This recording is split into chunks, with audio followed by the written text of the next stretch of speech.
In Episode 1, Coruscant is mostly depicted at a distance. We're flying over it or we see it out of windows.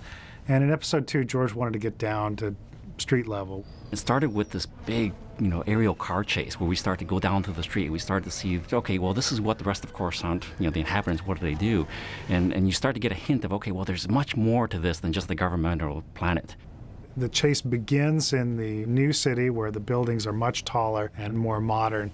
And we drop down through an older city. There was an industrial area and kind of a seedy nightclub area. Most of the speeder chase is synthetic elements of one kind or another. What we have from live action photography is Ewan hanging off of the probe droid. We have Anakin in the yellow speeder, and then he catches up with Obi-Wan. We have Zam Wesell in her speeder. And that's about it for set pieces until the crash. When the speeder crashes, we had a little bit of a street scene set piece, and then the entrance to the nightclub. She went into the club, Master. The design challenge there was to try something kind of a spin on the cantina sequence from the original Star Wars, and then see what we can do with it. And instead of making it so chaotic and sort of really kind of interesting in a seedy way that we saw on Tatooine, we wanted to take the approach that, okay, well, this is a festive place. This is still, a place where, young people go and celebrate and stuff, and you have all this intrigue going around it. And so we, of course, filled it with color and sound and music. That set was under construction for probably 6 or 8 weeks, gradually building it up. Took quite a while to get it to its shootable state. And we shot on it for, I think it was less than a whole day. I think it was about 2/3 of a day. And then the next day they were tearing it all apart. Large parts of it were going into the dumpster. And it just seems like such a tragic thing, so much effort goes into those sets. But we needed that space to put the next set in. Dexter's Diner is a perfect example of where we took iconic American images and then pulled it together, for a real important story point. It was a really fun thing because George wanted literally a diner, and he knew exactly what he wanted. Some of the earlier designs were quite expansive. We had circular ones, we had seating in different arrangements, but it all became a little bit too exotic. They're not the classic American diner that we're all familiar with. And so we actually went very simple and just literally took the original design of what we would see in a diner and then just modified it a little bit, put in a couple robots, set it at the bottom of this gigantic street on Coruscant, and you had this fantastic environment. The Jedi Library was a really fun challenge in the sense that, how do you create this information resource for all of the Republic? Basically, this is where every piece of information is stored. And so we took that idea and really, again, exaggerated the scale and then really tried to think forward and say, well, what kind of technology would they use to store information? Of course, holograms are, already been established, so we decided, okay, these are all holographic databases. And then the next task was then to, okay, visually, how do you convey that so we can actually understand it? And we started looking at research of different libraries through all of history. In many ways, even though you only see such a small glimpse of it in the film, all this rich history was all figured out and planned.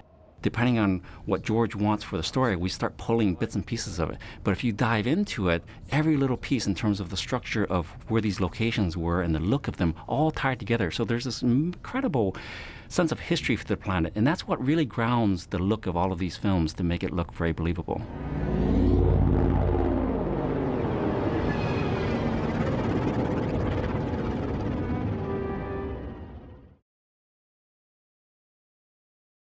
The first movie I ever saw in the cinema could possibly have been Star Wars Episode 4.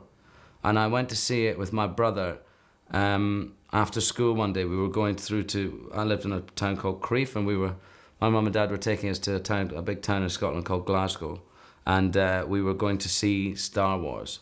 And we were going to see it mainly because my uncle was in it. And action.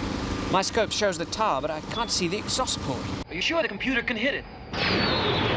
And it was the first time I'd ever seen him in the cinema, in a movie. So we were very excited, and I remember being picked up outside the school gates by my mum and dad, and we got in the car and we were really excited all the way there. And then we sat down just excited to see Uncle Dennis on the big screen. And then we got Star Wars as well, which blew us completely away. All right, I got a malfunction, Luke. I've got a malfunction, Luke. I can't stay with you. Okay, Wedge, get clear. Sorry. Let him go. Stay on the leader. So that was my first ever film, and I was 6.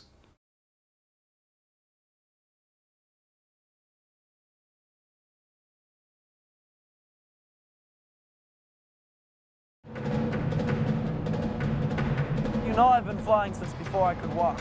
Just slow down.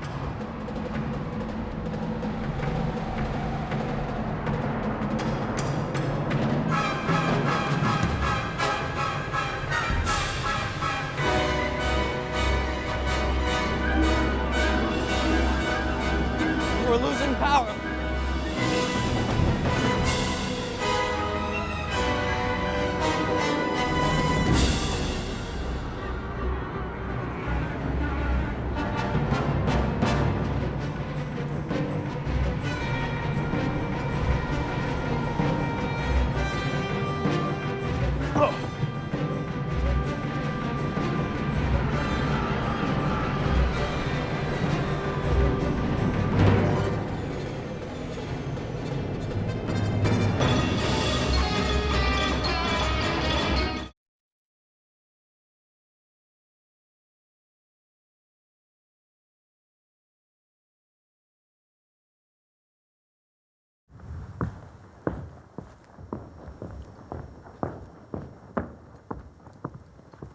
Did you call for assistance? Yes, I did. He has a very powerful face, doesn't he? He was one of the most brilliant Jedi I've had the privilege of knowing. I never understood why he quit. Well, one might say he was always a bit out of step with the decisions of the Council. Much like your old master, Qui-Gon Jinn. Really? Oh, yes, they were very individual thinkers. Idealists. In the end, I think he left because he lost faith in the Republic. He disappeared for 9 or 10 years and turned up recently as head of the separatist movement. It's very interesting. I'm not sure I completely understand. Well, you didn't call me over here for a history lesson. Are you having a problem, Master Kenobi?